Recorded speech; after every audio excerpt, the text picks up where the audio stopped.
नमस्कार साथियों, जय माँ भारती। चलिए आज हम लोग अपना ऐतिहासिक मानचित्र का अगला लेक्चर शुरू करते हैं। आज हम लोग ऐतिहासिक मानचित्र में देखेंगे। ऐतिहासिक मानचित्र विषय होगा ऐतिहासिक मानचित्र, ऐतिहासिक मानचित्रावली, ऐतिहासिक मानचित्रावली। और ऐतिहासिक मानचित्रावली में हम लोग देख रहे हैं प्रागैतिहासिक काल, प्रागैतिहासिक कालीन स्थल कि प्रागैतिहासिक काल में यानी जब प्राक इतिहास चल रहा था उस समय में जब लोग पत्थर के औजारों का इस्तेमाल कर रहे थे, कोई लिखित विवरण नहीं मिल पा रहा था, उस समय कौन कौन से स्थल से हमें प्रमाण मिले हैं, उन स्थलों के बारे में हम लोग पढ़ रहे थे। जिसमें हम लोगों ने पढ़ रखा है पहले से बेलन घाटी को पढ़ रखा है। अब हम लोगों का आज दूसरा टॉपिक है और वो है भीमबेटका। यानी आज का हम लोगों का टॉपिक क्या हो जाएगा, भीमबेटका। तो देखिए यहाँ पर भीमबेटका लिखा भी है, तो भीमबेटका से हम लोग शुरुआत करेंगे। चलिए मैं लाइट ऑफ कर दे रहा हूँ ताकि इस चीज़ को अच्छे से समझा जा सके। मैं स्लाइड पर विभिन्न तरह के पिक्चर के माध्यम से मैं समझाने की कोशिश करूँगा। चलिए मैंने कर दिया ये लाइट ऑफ। आइए मैं इसे साफ कर दूं ताकि एकदम से फ्रेश दिखाई दे। चलिए मैं चश्मा भी पहन लूं ताकि आंख पर इसके ब्लू रे का कोई असर न पड़े। चलिए देखिए आज हम लोगों को पढ़ना है भीमबेटका के बारे में। ये भीमबेटका है कहाँ पर, तो यह रायसेन जिले में है, मध्य प्रदेश। भारत के मध्य प्रदेश राज्य के रायसेन जिले में अवस्थित है। भारत के मध्य प्रदेश राज्य के रायसेन जिले में।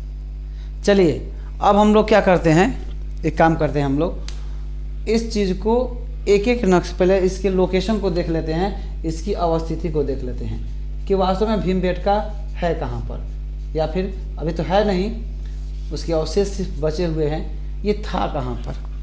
चलिए इसको समझने के लिए सबसे पहले ये देखिए भीमबेटका। इस चीज़ को आप लोग ध्यान से देखिए। मैं इसे लोकेशन, मैं इस चीज़ को मैं पूरे पिक्चर पर दिखाऊंगा अभी। अब ये फ्रेश भाग का नक्शा ना दिखाई दे रहा होगा तो मैं इसे फ्रेश दिखाऊंगा अभी। पहले बस आप लोग थोड़ा सा जान लीजिए भीमबेटका। आप लोगों को थोड़ा बहुत ये दिखाई दे रहा होगा इस भारत के बारे में। ये भारत है,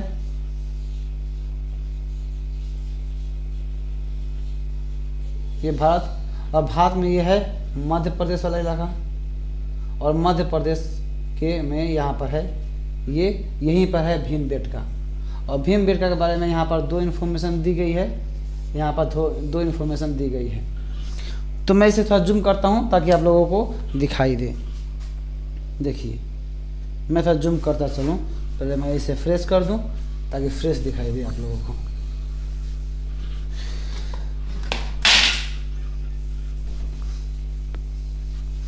चलिए देखिए यही है भीमबेटका। आप लोगों को शायद थोड़ा बहुत दिखाई दे रहा होगा। अब देखिए यहाँ पे लिखा है भीमबेटका, यहाँ पर है, ये मध्य प्रदेश में है। ये जो मध्य प्रदेश है, मध्य प्रदेश में है भीमबेटका।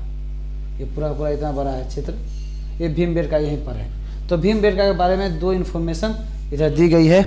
मैं इन्फॉर्मेशन की तरफ ले चलता हूँ आप लोगों को। देखिए इस भीमबेटका के बारे में दो इन्फॉर्मेशन दी गई है, एक यहाँ पर और एक यहाँ पर। आइए इन्फॉर्मेशन के बारे में थोड़ा सा जानते हैं कि क्या क्या सूचनाएं दी गई हैं। देखिए भीमबेटका के बारे में हमारे पास सबसे पहला इन्फॉर्मेशन क्या है। भीमबेटका के बारे में हमारे पास सबसे पहला इन्फॉर्मेशन यहाँ पर ये निकल कर सामने आ रहा है। मैं इसे थोड़ा फ्रेश कर लूँ। देखिए यहाँ पर लिखा है भीमबेटका की गुफाओं से आदि मानव के निवास स्थलों का पता चलता है। मतलब जिस भीमबेटका के बारे में हम लोग आज विस्तार से पढ़ने जा रहे हैं, वहाँ पर मुख्य रूप से गुफा के बारे में पढ़ेंगे और किस तरह के गुफा जहाँ पे आदि मानव रहते थे। यानी जिस भीमबेटका के बारे में हम लोग आज पढ़ने जा रहे हैं, उस भीमबेटका में हमें मिलेगा क्या, तो जो आदि मानव थे, जो पहले पुराने मानव थे, जो जंगलों में भटकते थे खाना के लिए, वो लोग का निवास स्थल के बारे में पता चला है। हम लोगों को यहाँ से जानकारी मिली है कि ये लोग भी घरों में रहते थे। और किस तरह के घर थे वो, तो आज के हमारे तरह जिस तरह घर होते हैं उस तरह घर नहीं थे। वे बने बनाए गुफाओं में रहते थे, कि जिस तरह बनी बनाई गुफाएं, पहाड़ के अंदर कटा हुआ क्षेत्र, उस गुफाओं में लोग रहते थे। या फिर खुद से पहाड़ को काट करके रहने लायक शैलाश्रय बना देते थे। शैल मतलब पत्थर, आश्रय मतलब घर।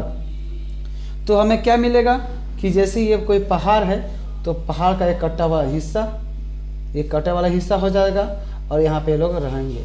तो रहने का स्थान यानी निवास स्थल के बारे में हमें पता चलता है। बस एक इन्फॉर्मेशन यही है कि निवास स्थल के बारे में पता चलता है, और वो निवास स्थल कैसा था उसके बारे में हमें जानकारी लेनी है। ये पहली बात ये कि आदि मानव के निवास स्थल का पता चला है। दूसरा इसके पास इसके बारे में, ये कहाँ चला गया, मैं इसे फिर से ला दूँ। हाँ, इसके बारे में देखिए ध्यान से, इसके बारे में यहाँ पर दूसरा इन्फॉर्मेशन दिया गया है। मैं इसे थोड़ा सा और इस तरह से फ्रेश करके, हाँ मैं इसे पहले फ्रेश कर लूँ। हाँ, अब इस दूसरे इन्फॉर्मेशन के पास हम लोग चलते हैं। जो दूसरी जानकारी दी गई है उसके पास चलते हैं हम लोग। पहले बात तो ये कि हमें यहाँ से निवास स्थल के बारे में पता चलता है कि निवास स्थल कैसे थे। चलिए, अभी जो दूसरा इन्फॉर्मेशन है इसके बारे में जो सूचना है वो लिखा है कि ये गुफाएं, यानी जहाँ पर भीमबेटका में जो गुफाएं मिली हैं, उन गुफाओं में जहाँ पे लोग रहते थे, वे गुफाएं जुलाई 2003 से, कब 2003 का साल चल रहा था, छठे महीने से एक महीने बाद का समय चल रहा था, यानी जुलाई का महीना चल रहा था 2003 में। तब यूनेस्को ने क्या किया, इसे विश्व धरोहर की सूची में, यूनेस्को एक सूची बनाया था क्या, बनाता भी हर बार, विश्व धरोहर की सूची, उसमें इसका नाम भी, यानी भीमबेटका का नाम भी इसमें भीमबेटका, यहाँ पर इसने भीमबेटका नाम लिख दिया है, यानी विश्व धरोहर सूची में भीमबेटका का नाम शामिल कर दिया है। तो दो चीज़ें हम लोग जाने, एक तो भीमबेटका से निवास स्थल के बारे में पता चलता है कि आदि मानव भी घर में रहते थे, और वो किस तरह के घर में रहते थे उसके बारे में जानकारी भीमबेटका से मिलती है। और भीमबेटका में जो स्थल मिले हैं, एक नहीं दो नहीं, पूरे के पूरे 600 गुफाएं मिली हैं। और इन 600 गुफाएं या शैलाश्रय मिली है, इतने सुंदर तरीके से सजाई गई हैं, उन पर इतने बढ़िया से चित्र उकेरे गए हैं कि इन्हें यूनेस्को ने अपने विश्व धरोहर सूची में शामिल कर लिया है। तो आइए पहले यूनेस्को को देख लेते हैं, यूनेस्को क्या है और वो दिखता कैसा है। पहले यूनेस्को को देखेंगे, अब एक एक स्लाइड के माध्यम से समझते चलेंगे। ये तो था नॉर्मल इन्फॉर्मेशन, पूरे कहानी का निचोड़ बस यही था। आगे फिर कहानी के निचोड़ को समझेंगे, पहले एक एक करके चीज़ों को समझते चलते हैं। चलिए, सबसे पहली बात क्या होगी हमारे सामने, यूनेस्को को समझना है, क्योंकि यहाँ पर एक शब्द आया है यूनेस्को। इसके लिए हम लोग सब चलते हैं सबसे लास्ट स्लाइड में। चलिए देखिए, ये है यूनेस्को, दिखाई दे रहा होगा, ये इसका पूरा का पूरा बिल्डिंग है, इतना बड़ा अच्छा खासा बिल्डिंग है ये। यूनेस्को क्या है, यूएन की एक संस्था है। यूएन मतलब यूनाइटेड नेशन की एक संस्था है। यूनाइटेड नेशन विश्व में जितने भी देश हैं, सारे देशों में अपना काम करता है यह। उसके लिए एक अलग से संस्था बना रखा है, और इस संस्था का नाम रख दिया है यूनेस्को। यूनेस्को क्या करता है कि विश्व में जितने भी देश हैं, चाहे वह भारत हो, चाइना हो, अमेरिका हो, पाकिस्तान हो, जहाँ पर भी विश्व धरोहर वाली चीज़ें हैं जो विश्व विरासत में मिली हैं, ऐसी चीज़ें जिन्हें इतिहास में बनाया गया है और वैसी दुनिया की अन्य जगहों पर नहीं है, ऐसी चीज़ों को यूनेस्को अपने लिस्ट में, अपने सूची में शामिल कर लेता है। अब जैसे ही अपने लिस्ट में शामिल कर लेता है तो इसका उस देश को फ़ायदा मिलता है जिस देश में वह स्थल स्थित है। जैसे मान लीजिए भारत के मध्य प्रदेश है और मध्य प्रदेश में यह भीमबेटका है, और इस भीमबेटका को जैसे ही यूनेस्को अपने लिस्ट में शामिल कर लिया है, भीमबेटका को अपने इस लिस्ट में शामिल कर लिया है, तो इसका फ़ायदा क्या होगा कि जब भी कभी किसी स्थिति में भारत को कभी अमेरिका से लड़ाई हो जाए, पाकिस्तान से लड़ाई हो जाए या चीन से लड़ाई हो जाए, तो ये लोग युद्ध में बम्बाई तो करेंगे ही, बात तय है, लेकिन कभी भी गलती से भी इस भीमबेटका पर बमबारी नहीं कर सकते, इस भीमबेटका को नष्ट नहीं कर सकते।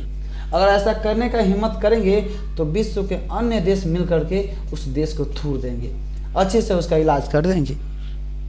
तो यूनेस्को की लिस्ट में शामिल होने का सीधा सा मतलब है कि अब हमारा भीमबेटका हमेशा के लिए सुरक्षित हो गया।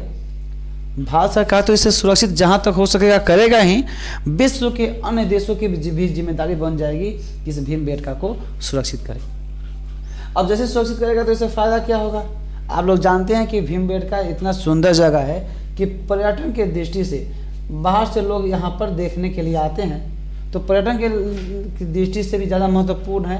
भारत को राजस्व की प्राप्ति होगी, बाहर से लोग आएंगे इसे देखने के लिए तो भारत को राजस्व की प्राप्ति होगी। आएंगे यहाँ पे होटल में ठहरेंगे तो यहाँ के होटलों को में जो कार्मिक हैं, कर्मचारी हैं, उनको रोजगार का सृजन होगा, उन्हें भी रोजगार आय की प्राप्ति होगी, तो भारत की अर्थव्यवस्था भी विकसित होगी। तो पर्यटन का भारत की अर्थव्यवस्था के लिए काफ़ी महत्वपूर्ण सहायक के रूप में पर्यटन को देखा जाता है। तो ये अब जैसे ही भीमबेटका यूनेस्को की लिस्ट में शामिल हो गया है तो अब हमें ये पर्यटन के पूरे लाभ हमें हमेशा मिलते रहेंगे, चाहे युद्ध स्थिति में ही क्यों ना हो। युद्ध के बाद भी अब भीमबेटका अब नष्ट होने वाला नहीं है।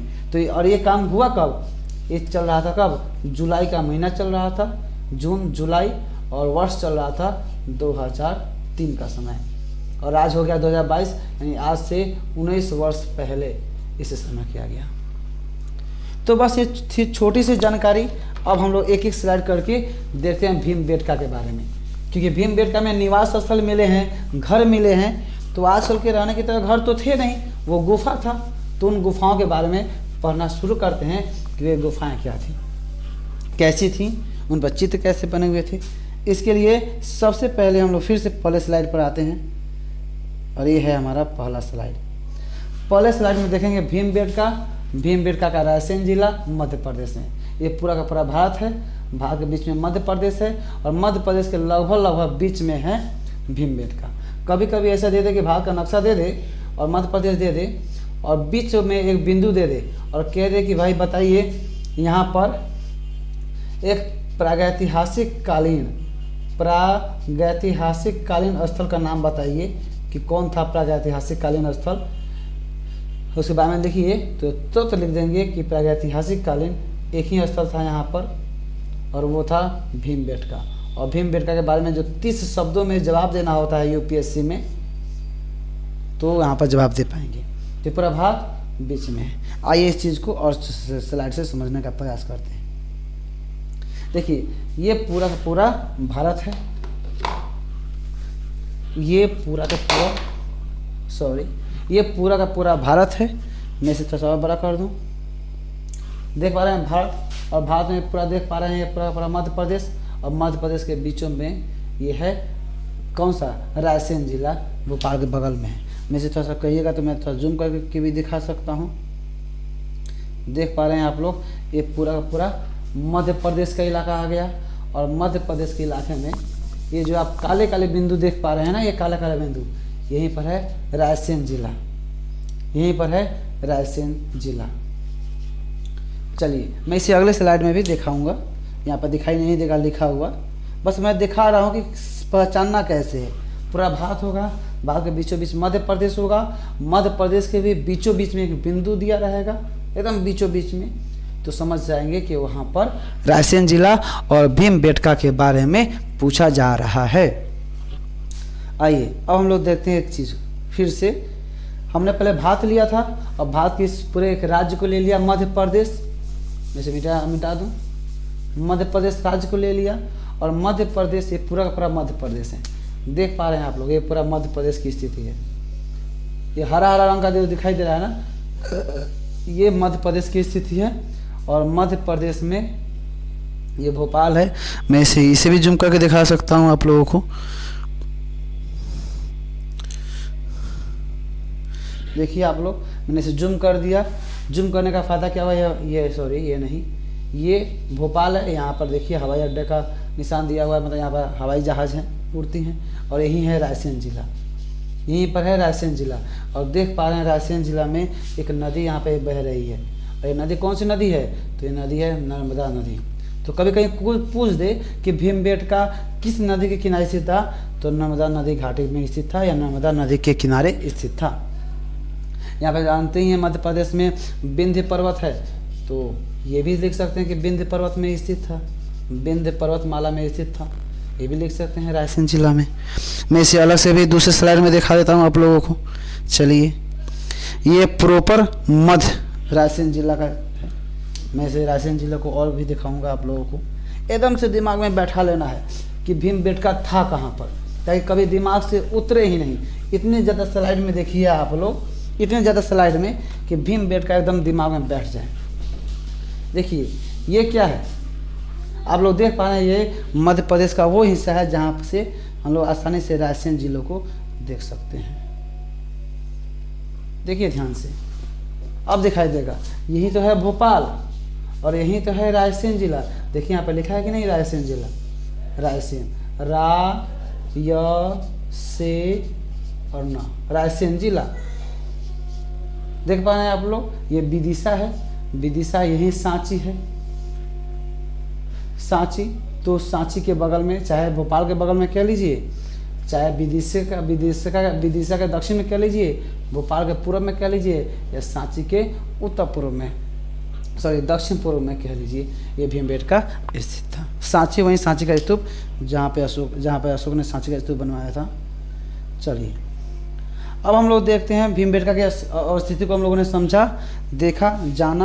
अब हम लोग देखते हैं भीमबेटका में जो चीज़ें मिली हैं उन चीज़ों के बारे में समझने का प्रयास करते हैं। हम लोगों ने जैसे कि पढ़ा, अभी हम लोगों ने क्या पढ़ा कि भीमबेटका से हमें शैलाश्रय मिले हैं, गुफाएं मिली हैं, यानी उनके रहने का घर मिला है। आदि मानव भी घर में रहते थे, आदि मानव का भी अपना एक घर था, उस घर के बारे में हमें जानकारी मिलती है। इसी के आधार पर हम लोग कह पाते हैं कि आदि मानव भी गुफाओं में रहते थे। तो उसका प्रमाण यही है भीमबेटका। तो भीमबेटका में देखिए एक बंदा खड़ा है, यहाँ पर गया घूमने के लिए, फ़ोटो खिंचा रहा है। तो देखिए यहाँ पर 1 2 नहीं 600, मैं से थोड़ा जूम कर दूँ, शायद आप लोगों को नहीं दिखाई दे रहा होगा, मैं थोड़ा और बड़ा कर देता हूँ। देखिए 600 प्राचीन गुफाएं एवं शैलाश्रय।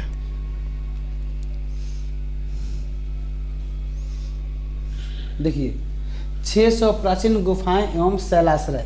गुफा मतलब पहाड़ में पहले से कटा हुआ स्थान, जो पहले से कटा हुआ था। वहाँ पे देखिए खाली जगह है, शेर नहीं है, बाघ नहीं है, चले गए हैं, खाली जगह है, तो वहाँ पर जाकर रहने लगे। इससे बारिश से भी बच जाते थे, बारिश होती, बारिश चला जाता, ये लोग बच जाते थे। बारिश से, रात के अंधेरे में ठंड से भी, फिर ठंडी में भी ठंड से बचते थे, रात के अंधेरे से बचते थे।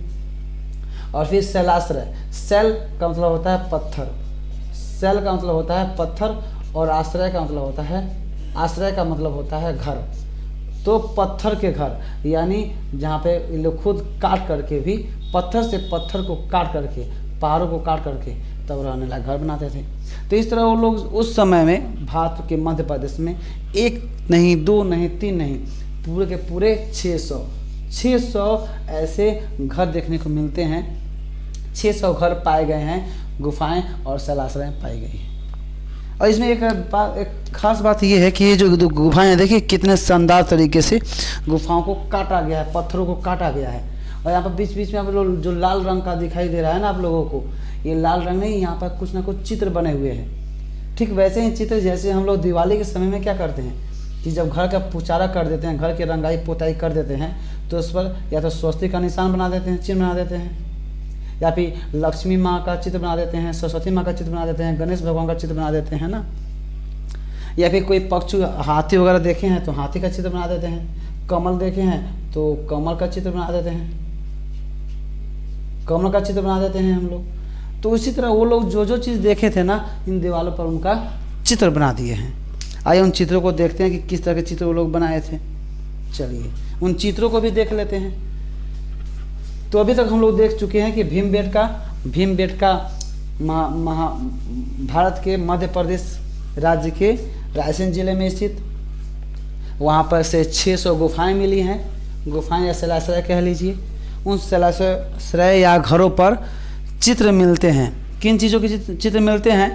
तो जिन चीज़ों को वो लोग देखे थे अपने जीवन में, अनुभव किए थे, उनका चित्र उन्होंने उतारा है। देखिए इस चीज़ को मैं थोड़ा सा बड़ा कर दूँ। फिर देखिए इस तरह के चित्र वहाँ पर पाए गए हैं। मैं इस चित्र को थोड़ा सा बड़ा कर दूँ ताकि एकदम स्पष्ट रूप से देख सकें आप लोग। देखिए किस तरह के चित्र थे।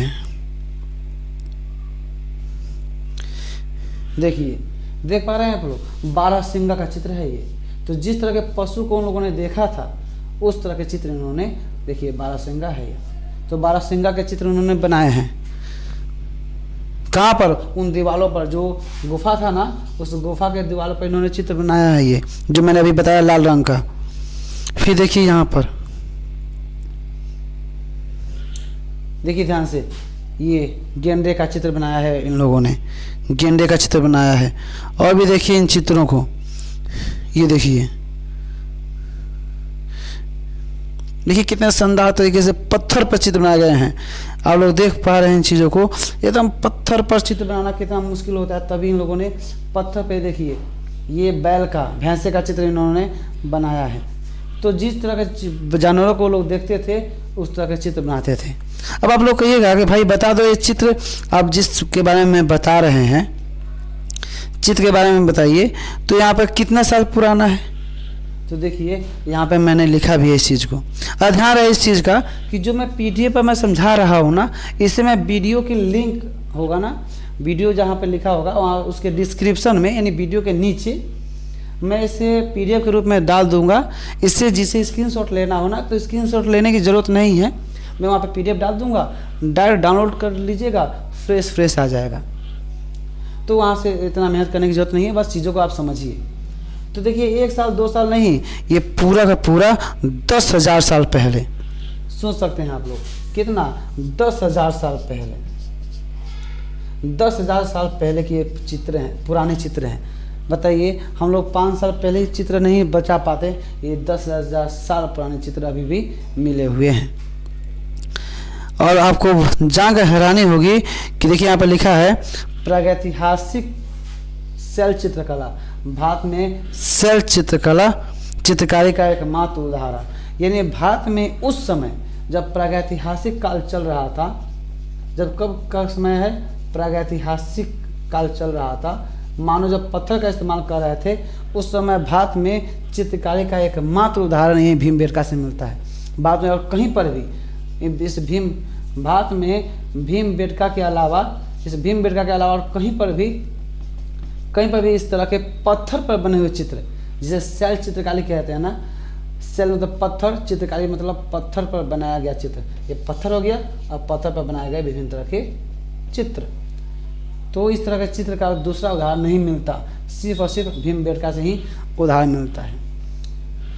और सबसे बड़ी बात यह है कि जब पत्थर पर चित्रकारी मिला है, तो चित्रकारी को, जो पत्थर पर बने हुए चित्रकारी हैं या चित्रकला है, उसको संरक्षण देने वाला भारत पहला देश है। दुनिया का ऐसा कोई देश नहीं जो चित्रकारी को भी, वो भी पत्थर पर बने हुए चित्रकारी को संरक्षण देता हो। भारत एकमात्र ऐसा देश है और पहला देश है जिसने चित्रकारी पर, पत्थर पर बने हुए चित्रकारी को संरक्षण देने का काम किया है। उसे बचाने का प्रयास करने वाला पहला देश बन चुका है भारत। इसके बारे में और भी जानकारियाँ हैं। अब आप लोग पूछेगा ये चीज़ कि भाई ये जो चित्र बनाए थे इसकी विषय वस्तु क्या थी? तो यहाँ पे लिखा है तत्कालीन मानव के दैनिक जीवन से संबंधित। मतलब उस समय के मानव जिस तरह की चीज़ें देखते थे, तत्कालीन मानव, उन्हें उस समय के मानव के दैनिक जीवन, डेली लाइफ, रोज़मर्रा के ज़िंदगी में रोज़ रोज़ जिन तरह के जानवरों को देखते थे, जिस तरह की गतिविधि को अपनाते थे, उस तरह की गतिविधि से संबंधित चित्र यहाँ पर दिखाई देते हैं। देखिए, तत्कालीन मानव के दैनिक जीवन से संबंधित, इसे और चीज़ से अच्छी तरह से अगले स्लाइड में समझने का प्रयास करते हैं। ये देखिए ध्यान से, ये पूरा चित्र, और वे लोग किस तरह के जीवन शैली अपनाते थे। देखिए, मैं इसे भी जूम करके दिखा देता हूँ आप लोग। याद है हम लोग बेलंग घाटी में पढ़ा था हस्त कुठार के बारे में। देखिए इसे, देखिए एक मानव है, एक जानवर पर बैठा हुआ है, शायद घोड़ा है, और ये हाथ में लिया हुआ, देखिए ये है हस्त कुठार। और हस्त कुठार यानी हाथ में पत्थर का बना हुआ टुकड़ा लेकर जानवर को मार रहा है। इससे जानवर, इसे मारने, देखिए कितना भद्दा है, इतना मोटा है। इससे बड़े जानवर तो मरेंगे नहीं, हाँ छोटे छोटे जो जानवर हैं उनके सर पर लगेगा तो चोट से मर जाएंगे, कम से कम इससे घायल होकर तो नहीं मरेंगे, चोट लगने से मर जाएंगे। तो इस तरह के, हालांकि देखिए एक बंदा पीछे भी बैठा हुआ है, ये देखिए ये कितना लंबा है, देखिए ध्यान से। तो ये क्या है, बिदारनी, हस्त कुठार, इन सब का इस्तेमाल करते थे। बिदारनी हमने बताया था, बिदारनी क्या होता है। बिदारनी होता क्या है कि जैसे आजकल के जो चीख होते हैं ना, चीख तो इस्तेमाल करते हैं ना इस तरह के चीज़ों से, मटन को काटने के लिए, चिकन को काटने के लिए जो इस तरह के हथियार का इस्तेमाल करते हैं ना, औजार का इस्तेमाल करते हैं, जिसे हम लोग आज लोग काता कहते हैं, हम लोग अपने भाषा में, भोजपुरी भाषा में हम लोग काता कहते हैं। उस समय इसे बिदार, उस समय ये लोग पत्थर का बनाते थे और नाम था इसका बिदारनी। और ये तो था हस्त कुठार। हस्त कुठार, हस्त कुठार जिसकी चर्चा हम लोगों ने हमने पिछले वीडियो में की थी। हस्त कुठार पत्थर का बना हुआ, हस्त कुठार का ये आप अंग्रेजी में कह लीजिए hand axe, HANDAXE, hand axe का इस्तेमाल ये लोग करते थे। इसे बिदारनी कह लीजिए या फिर क्लीवर, CLEAVER, क्लीवर का इस्तेमाल ये लोग करते थे। और देखिए किस तरह के जानवरों को मारते थे, वो जानवर को भी देख लीजिए। यहाँ पर स्पष्ट रूप से देखिए इस चित्र में दिखाया गया है, स्पष्ट रूप में देखिए ध्यान से, स्पष्ट रूप में इस चित्र में दिखाया गया है कितने छोटे छोटे जानवरों को मारने के बारे में बताया गया है कि ये छोटे जानवरों को ही मार सकते थे। तो इसलिए इतिहास प्रूफ पर विश्वास करता है। देखिए कितने छोटे छोटे जीव हैं, मुर्गे की तरह के जीव है, इसे मारने की बात की गई है, इसमें चित्र में दर्शाया गया है छोटे छोटे जानवरों को। तो वैसे भी हस्त कुठार से छोटे छोटे जानवर ही मर सकते हैं। तो ये चित्र 10,000 साल पुराना है।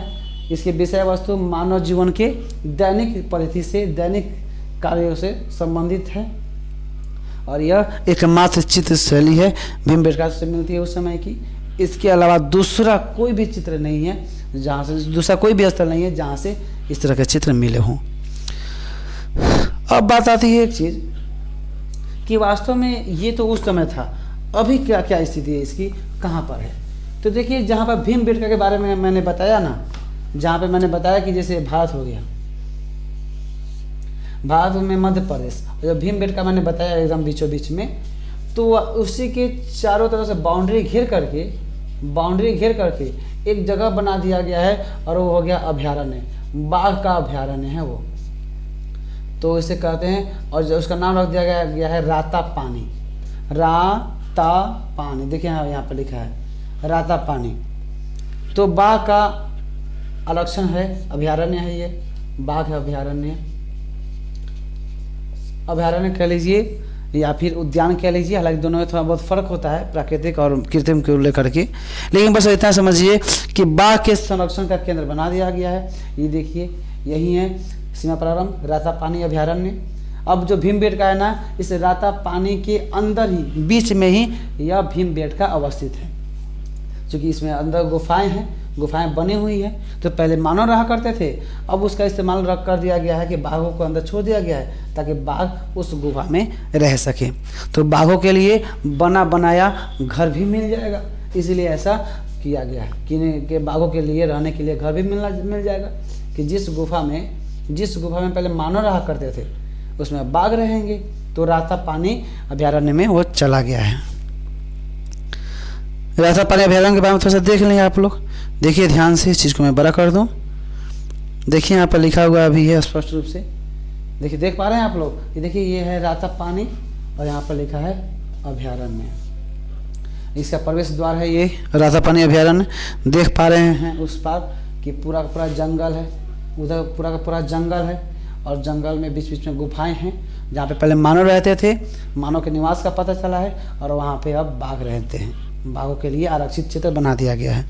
मैंने रातापानी अभयारण्य का एक और स्लाइड लिया हुआ है। देखिए एक और गेट है इसका। देखिए आप लोग जाएंगे मध्य प्रदेश में भीमबेटका भोपाल के नज़दीक में है या विदिशा के नज़दीक में है, तो यहाँ पे इस तरह के गेट मिलेंगे और आप लोग जाकर घूम सकते हैं। बहुत बढ़िया जगह है ये। और हमने ये बताया ही है कि यूनेस्को ने इसकी सुंदरता को देखते हुए, इसके महत्व को देखते हुए, इस तरह के चित्रकारी को, जो 10,000 साल पुराना चित्रकारी है, उस चित्रकारी को देखते हुए यूनेस्को ने क्या किया है कि इसे अपने लिस्ट में, अपने सूची में शामिल कर लिया है। विश्व धरोहर सूची। विश्व की जो चीज़ धरोहर है, विश्व विरासत है, जो हमें विरासत में मिली हैं, हमारे पूर्वजों द्वारा बनाई गई अनोखी चीज़ें मिली हैं, तो विश्व धरोहर सूची में क्या किया है, भीमबेटका को शामिल कर लिया है। कब शामिल किया है? तो 2003 में। कौन सा महीना चल रहा था? तो जुलाई का महीना चल रहा था, यानी 7वां महीना चल रहा था 2003। अब इसके पूरे का पूरा फायदा हमें मिलते हैं। इसके साथ ही अब आप लोगों को हैरानी होगी, ये चीज़ यूनेस्को के में शामिल होने के साथ ही हमारा यह क्षेत्र, ये भीमबेटका वाला क्षेत्र हमेशा के लिए संरक्षित हो चुका है। भारत इसमें इसको अपनाने वाला पहला देश है। ये सब चीज़ें इन्फॉर्मेशन मैंने बता दी। अब आप लोगों को मैं ले चलता हूँ अगले स्लाइड पर, ताकि मेरे द्वारा बताए गए इन्फॉर्मेशन पर आप लोगों को कोई शक ना हो कि मैं कोई गलत चीज़ बता रहा हूँ। तो मैंने यहाँ से जानकारी इकट्ठी की है। आप लोग इस स्लाइड को देखें, ऐतिहासिक मानचित्रावली का यह स्लाइड है। देखिए मैंने यहाँ से इन्फॉर्मेशन लिया है सारी चीज़। जैसे भीमबेटका यहाँ पर लिखा हुआ है, भीमबेटका मध्य प्रदेश में है। भीमबेटका मध्य प्रदेश के रायसेन जिला में, मैंने बताया आपको, ये भारत है, ये मध्य प्रदेश है, इसके रायसेन जिला में स्थित है। किस पर्वत श्रेणी में? तो यहाँ पर लिखा हुआ है स्पष्ट शब्दों को लोग देख सकते हैं। इस चीज़ को अब मैं तो मिटा दूँ, स्लाइड अभी फ्रेश हो रहा है, तब तो मैं इसे मिटा देता हूँ। अब लोग देखिए ध्यान से, विंध्य पर्वत श्रेणी, विंध्य पर्वत श्रेणी, स्लाइड अभी फ्रेश हो रहा है तब तक हाँ मैं इसे मिटा देता हूँ। देखिए देख पा रहे हैं आप लोग कि यह मध्य प्रदेश के रायसेन जिला में कौन सा पर्वत मैंने बताया था पहले? विंध्य पर्वत बताया था कि नहीं? देखिए विंध्य पर्वत क्षेत्र से, विंध्य पर्वत क्षेत्र के आसपास में, क्योंकि मध्य प्रदेश का इलाका विंध्य पर्वत क्षेत्र में पड़ता है। नदी मैंने बताया था, तो यहाँ पर लिखा है नर्मदा नदी के किनारे स्थित है। दक्षिण एशिया के प्रागैतिहासिक शैल चित्रकला का सबसे समृद्ध स्थल है। मैंने बताया था कि जितने बढ़िया चित्र यहाँ से भीमबेटका से जितने बढ़िया चित्र मिले हैं ना, उतना बढ़िया चित्र और कहीं पर नहीं मिलता। एकदम समृद्ध है। कौन सा? प्रागैतिहासिक काल का, यानी जब समय जब प्राग इतिहास चल रहा था, पत्थर का इस्तेमाल किया जा रहा था, किसी तरह के लिखित विवरण नहीं थे, किसी तरह का किताब नहीं लिखा गया था, किसी तरह का किताब नहीं लिखा गया था। उस समय के में चित्र मिलने वाला सबसे समृद्धशाली जगह है, सबसे मजबूत, सबसे बढ़िया जगह है। सबसे ज़्यादा चित्र यहीं पे मिले हैं। और तथा यह भारत में शैल चित्रकारी का एकमात्र उदाहरण है कि भारत में इस तरह के शैल चित्रकारी, शैल का मतलब होता है पत्थर, और पत्थर पर किए जाने वाली चित्रकारी का एकमात्र उदाहरण यही है। भारत के अन्य कहीं पर भी इस तरह के पत्थर पर बने हुए चित्र, पत्थर पर बने हुए चित्र नहीं मिलते हैं। यहाँ से एक नहीं, दो नहीं, पूरे के पूरे 600 प्राचीन गुफाएं एवं शैलाश्रय मिले। मैंने बताया था कि पुराने गुफाएं, और शैल मतलब पत्थर, आश्रय मतलब घर, पत्थर पर बने हुए या पत्थर से बने हुए घर प्राप्त हुए हैं। और इनके दीवारों पर क्या बना हुआ है? चित्र। मैंने बताया था कि जो बंदा घूमने के लिए गया था वो उसके दीवार पर चित्र बने हुए थे। और इन भित्ति चित्रों का इतिहास लगभग 10,000 वर्ष पुराना है। 1 साल 2 साल नहीं, 10,000 साल पुराना है यह। और प्राचीन स्थलों के प्रातात्विक उत्खननों से यह बात प्रमाणित होता है। यहाँ पर लिखा हुआ है कि यह क्या पता चलता है कि भारत शैल चित्रकला को मान्यता एवं संरक्षण देने वाला विश्व का पहला देश है। हमने बताया था कि भारत जो चित्रकला को या चित्रशैली को मान्यता देता है और उसका संरक्षण करता है, यानी इसे मान्यता देता है कि भाई चित्रकला को भी संरक्षण देना चाहिए। चित्रकला का भी अपना महत्व है इतिहास लेखन में, तो इसे संरक्षण देने वाला पहला देश बन चुका है, वो है भारत। उसके बाद से इसकी विषय वस्तु के बारे में देखा था हम लोगों ने कि तत्कालीन मानव के दैनिक जीवन से ली गई है, कि उसमें दैनिक जीवन जिस तरह जीते थे वो लोग, जिस तरह की वस्तुएं देखते थे उस तरह के चित्र बनाते थे, इसके बारे में देखा। और राता पानी अभ्यारण्य का भाग है यह, इसको देखा था। तो पूरे कहानी में हमने पूरे को चीज़ को बस इतना ही, बात तो इतना ही था जो मैंने एक पेज में बताया ना, बात इतना ही था। इसी को मैंने चित्र के माध्यम से, मानचित्र के माध्यम से उसे समझाने का प्रयास किया है। हालांकि इतने सारे बातों में हमें जब पैसे स्थलों को पहचानना होता है, कि जैसे सवाल दिया रहेगा, स्थलों को पहचानना होता है कि यहाँ पर दे देगा और कह देगा 1 नंबर दे देगा, या फिर 4 नंबर दे देगा और 4 नंबर में पूछेगा एक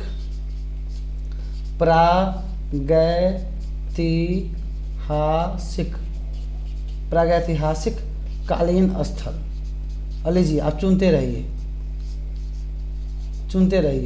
तो हम लोग पढ़े हैं कि भीमबेटका के एकदम बीचों बीच में दे दे और कह दे प्रागैतिहासिक काल का, या फिर कह दे पूरा पाषाण काल का, पूरा पाषाण कालीन स्थल, पूरा पाषाण कालीन स्थल, पूरा पाषाण कालीन स्थल कह दे और पूछ दे कि भाई इसके पहचान कीजिए, तो हम लोग पहचान करेंगे और लगाएंगे क्या, यह भीमबेटका।